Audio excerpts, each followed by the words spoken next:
এই পর্বের শুরুতেই আমরা দেখি জ্যাক জিয়ের গলা চেপে ধরেছিল। দেন ওকে উঠিয়ে নিয়ে বেডরুমে চলে যায়। আর দুটো গার্ড বাইরে থেকে ওদের উপর নজরও রাখছিল, কিন্তু জ্যাক ভিতরে কিছুই করছিল না। তখনই সেখানে বস আসে। বস এরকম সিচুয়েশন দেখে অন্য কিছু ভাবে, তাই সেখান থেকে চলে যায়। কিন্তু ভেতরে সবকিছু নর্মাল ছিল। কিছুক্ষণ পর বস জ্যাককে ডেকে পাঠায়, কারণ বস এখন জেনে গেছে জ্যাকের এখানে আসার কারণ কি। ওখানে জ্যাক পৌঁছে গেলে বস জ্যাককে বলে, আমি জেনে গেছি তুমি এখানে কেন এসেছো এবং তোমার মিশন কি। তুমি জিকে বাঁচানোর জন্য এখানে এসেছো। বস বলে, তোমার কাছে এখন একটাই শেষ রাস্তা আছে, তুমি আমার হয়ে কাজ করো। এর বদলে আমি তোমাকে অনেক টাকাও দেব, কিন্তু আমি যা বলবো তোমাকে তাই করতে হবে। জ্যাক রাজিও হয়ে যায়। দেন বস জ্যাককে একটি লোকের প্রোফাইল দেখাই আর বলে যে তোমাকে একে মারতে হবে, কারণ এর জন্য আমার বিজনেসে অনেক লস হচ্ছে। জ্যাক রাজি হয়ে যায়। তারপর আমরা পরের দিনের সিন দেখি, যেখানে জ্যাক এসে সেই লোকটিকে শ্যুট করে দেয় যাকে মারার জন্য বস ওকে পাঠিয়েছিল। এইদিকে বস জিকে গাড়ি করে কোথাও নিয়ে যাচ্ছিল। তখনই তাদের গাড়ির সামনে একটি ট্রাক চলে আসে। যদিও এটা জ্যাকের প্ল্যান করাই ছিল, তো যখনই বস ট্রাকের জন্য গাড়ি থেকে নামে তখনই জি বসের গাড়ি চালিয়ে সেখান থেকে পালিয়ে যায়। আর এই ব্যাপারটা যখন মাফিয়া বস জানতে পারে, তখন সে তার নিজের পুরো গ্যাং নিয়ে জিকে ফলো করতে শুরু করে এবং কিছুক্ষণ পর জিকে ঘিরে নেয় এবং জিকে শ্যুট করতেই যাচ্ছিল তখন সেখানে জ্যাক চলে আসে। জ্যাক এসে জিকে বাঁচিয়ে নেয় আর বসের গাড়িতে স্মোক গ্রেনেড ফেলে দেয়, যেই কারণে বস সেখান থেকে পালাতে পারে না। আর তখনই সেখানে পুলিশ চলে আসে আর বসেদের অ্যারেস্ট করে নেয়। তারপর জ্যাক জিয়ের কাছে আসে আর বলে যে আমি পুলিশকে ইনফর্ম করে দিয়েছি এবং তোমাকে যেই মেয়েটি ফাঁসিয়েছিল এইসবে, সেও এখন ধরা পড়ে গিয়েছে। এখন আমার কাজ শেষ। আর জিকে কন্ট্যাক্ট পেপার দেখায় আর বলেছে এখন আমাকে আমার টাকা দিয়ে দাও। জি কন্ট্যাক্ট পেপারের টাকার অ্যামাউন্ট দেখে অবাক হয়ে যায় আর মনে মনে ভাবে এত টাকা তো আমার সিস্টারের 2 বছরের স্যালারির সমান। তখনও জ্যাককে বলে আমাকে কিছু ডিসকাউন্ট দেবে না। জ্যাক বলে ঠিক আছে, কিন্তু তোমাকে আমার সাথে কিছু মিশনে সাথ দিতে হবে। জি রাজি হয়ে যায়। দেন আমরা জ্যাক এবং জিকে দেখি ওরা দুজন একটি পার্টিতে গিয়েছে। সেখানে গিয়ে ওরা ডান্স করছিল। মিশন কমপ্লিট হওয়ার সঙ্গে সঙ্গে ওরা দুজন বাইরে চলে আসে। বাইরে এসে জ্যাক কন্ট্যাক্ট পেপারকে ছিঁড়ে দেয় আর বলেছে আমি তোমার জন্য 70% ডিসকাউন্ট দিচ্ছি। জি তো অনেক খুশি হয়ে যায় আর ওকে কন্ট্যাক্ট নাম্বার দিয়ে বলে যে তুমি যখন চায়না আসবে আমি তোমাকে তোমার টাকা ফেরত দিয়ে দেবো এবং আমি তোমাকে সেখানে ঘুরতেও নিয়ে যাব। জ্যাক জিয়ের কন্ট্যাক্ট নাম্বার নিয়ে সেখান থেকে চলেই যাচ্ছিল। তখনই জি জ্যাককে দাঁড় করিয়ে বলেছে তুমি এরকম কাজ ছেড়ে দাও না কেন, এগুলো অনেক ডেঞ্জারাস এবং রিস্কি। জ্যাক বলে আচ্ছা, আমি এই কাজ ছেড়ে দেওয়ার কথা ভেবে দেখব। এটা বলে জ্যাক সেখান থেকে চলে যায়। জ্যাক চলে যাওয়ার পর জি একটু স্যাড হয়ে যায়। কিছুদিন পর জি নিজের বাড়ি চায়না চলে আসে, কিন্তু চায়না এসে ও এখনো জ্যাককে প্রচুর মিস করত। এভাবে 3 বছর কেটে যায়, কিন্তু জ্যাক জিয়ের কাছে আসে না, এমনকি 3 বছরে একটা কলও করেনি। একদিন জি গাড়ি করে কোথাও যাচ্ছিল, কিন্তু ওর গাড়ির ব্রেক ফেল হয়ে যায়, যেই কারণে জিয়ের ভয়ঙ্কর অ্যাক্সিডেন্ট হয়ে যায়।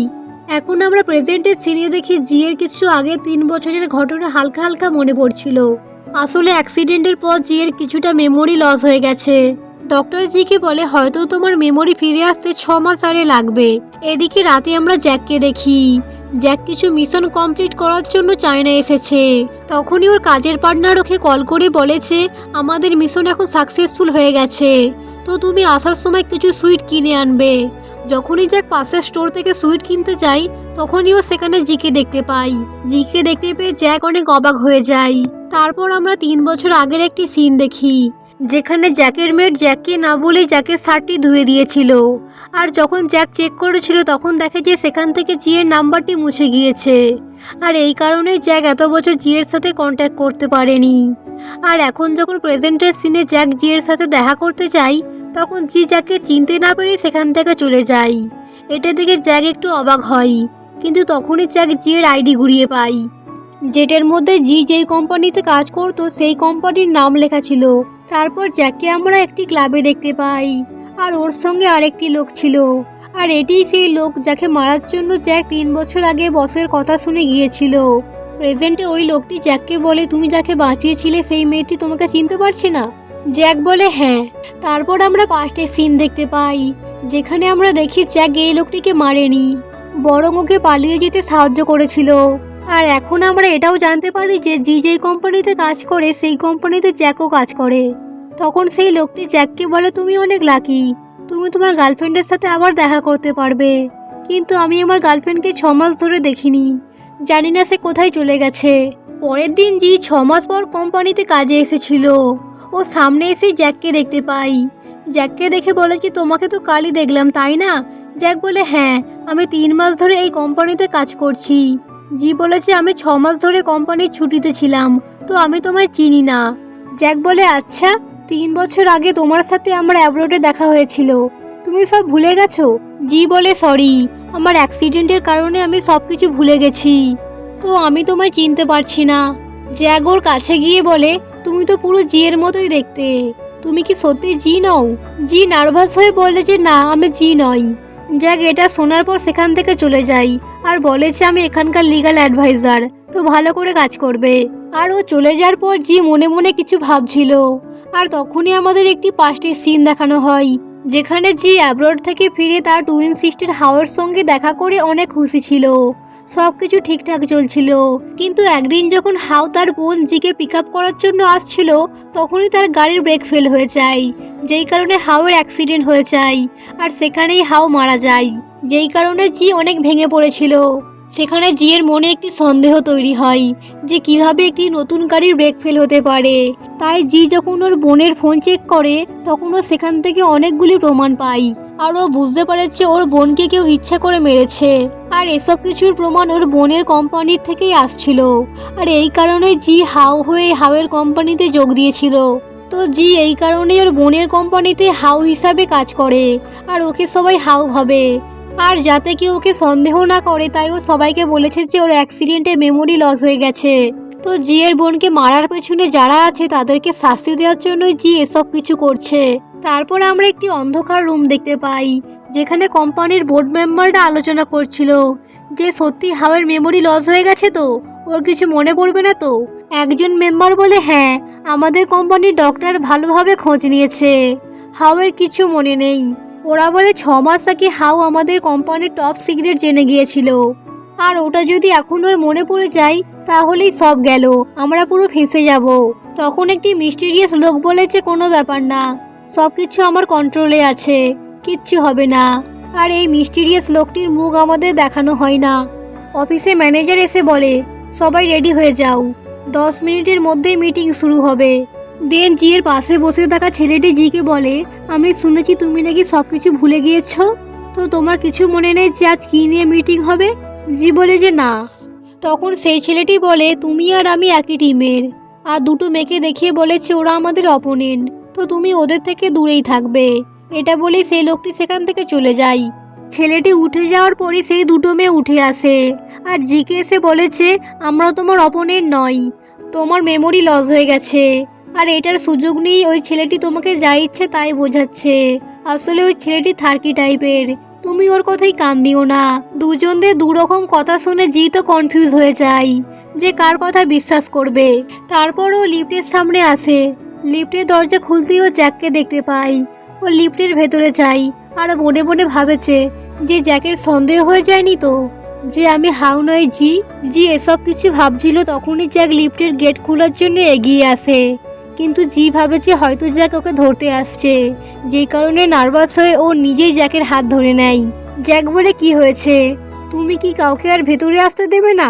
এটা বলতে জি জ্যাকের হাত ছেড়ে দেয়। তো জ্যাক লিফটের দরজা ওপেন করে দেয় আর সব এমপ্লয়িরা চলে আসে। লিফটে প্রচুর ভিড় হওয়ার কারণে জ্যাক জিকে নিজের কাছে টেনে নেয়। আর তখনই সেখানে একটি মেয়ে সেলফি নেয় আর ওদের দুজনের ছবি চলে আসে আর সেটি পোস্ট করতেই ভাইরাল হয়ে যায়।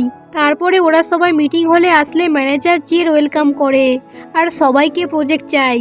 তখন সেই দুটো মেয়ে বলেছে এই প্রজেক্টের রিপোর্টের দায়িত্ব হাও এবং ইওনের ওপর ছিল। তখন ইওন বলে সেই ছেলেটি বলেছে এটা হাওয়ের ওপর ছিল। আসলে ওরা তিনজনে মিলে জিকে ফাঁসিয়ে দিয়েছিল। তখন বেচারা জি কি করবে বুঝতে পারছিল না। তখনই সেখানে জ্যাক চলে আসে। জ্যাক এসে বলে প্রজেক্ট কে খারাপ করেছে? ম্যানেজার বলে হাউ। জুন বলে আরেকটি এমপ্লয়ি বলে যে তাহলে এই প্রজেক্টটি জিকেই বোঝাতে দাও, কারণ হাউ তো ছেলেদের ভালোভাবে বোঝাতে পারে। আর লিফটে সেই ফটোটি ম্যানেজারকে দেখাই, যেটা দেখে জি তো জ্যাকের ওপর প্রচুর রেগে যায় যে এসব কিছু তোমার জন্যই হয়েছে। তো এখন ম্যানেজার জিকে বলে নিজের লাভ লাইফ বাইরে রেখো, তুমি এখানে কাজ করতে আসো, এসব কিছু করতে নয়। এখানে জি কিছু বলতেই যাচ্ছিল, কিন্তু সেই দুটো মেয়ে ওকে কিছু বলতেই দেয় না, বরং ওরা বলেছে নিশ্চয়ই কোনো বেকার ছেলেই হবে। আর ছেলেটির স্যুট দেখে মনে হয়তো ছেলেটি অনেক গরিব, কোনো চিপ দোকান থেকে কিনেছে নিশ্চয়ই। নিজের এভাবে অপমান শুনে জ্যাক তো অনেক রেগে যাচ্ছিল। আর যখনই ওই দুটো মেয়ে জ্যাকের স্যুটের দিকে তাকায়, ওরা দুজন পুরো চুপ হয়ে যায়। তখন জ্যাক বলে যে হ্যাঁ, ওই ফটো ছেলেটি আমি, আর আমার এই স্যুটটি আমি ফ্রান্স থেকে নিয়েছি, কোনো চিপ দোকান থেকে নয়। আর এসব কিছু শোনার পর সে দুটো মেয়ে জ্যাককে সরি বলে যে স্যার আমাদের ভুল হয়ে গেছে। জ্যাক বলে যে জি তখন আমার ওপর পড়ে গিয়েছিল আর আমি ওকে শুধু ধরেছিলাম। এটা বলে জ্যাক সেখান থেকে চলে যায়। আর তখনই সবার ফোনে একটি মেসেজ আসে যে জি ফাইনালি টিমকে ছেড়ে দিচ্ছে আর ওর যা ইচ্ছা তাই করবে। এই মেসেজটা দেখে জি এবং বাকিরা সবাই অবাক ছিল। দেন জি যখন মিটিং হল থেকে বাইরে আসে, তখনই একটি ছেলে ওকে হাক করে আর বলে যে হাউ, তুমি এতদিন ধরে কোথায় ছিলে? আমি তোমাকে কত মিস করেছি, তোমায় কত খুঁজেছি। জি এখানে সেই ছেলেটিকে নিজের থেকে দূরে সরাই। আর ওর মনে পড়েছে এই ছেলেটির নাম লিন, ওর বোনের অর্থাৎ হাওয়ের সিগারেট বয়ফ্রেন্ড। আর এখানেই আমাদের 2 নম্বর পার্টি শেষ হয়ে যায়। তো এখন কি হবে তা দেখার জন্য পরের পার্টি অবশ্যই দেখবেন। So bye bye guys, thanks for watching. ভিডিওটি ভালো লাগলে চ্যানেলটিকে সাবস্ক্রাইব এবং ভিডিওটিকে লাইক করে দেবেন। আর এটির সেকেন্ড পার্ট খুব তাড়াতাড়ি চলে আসবে।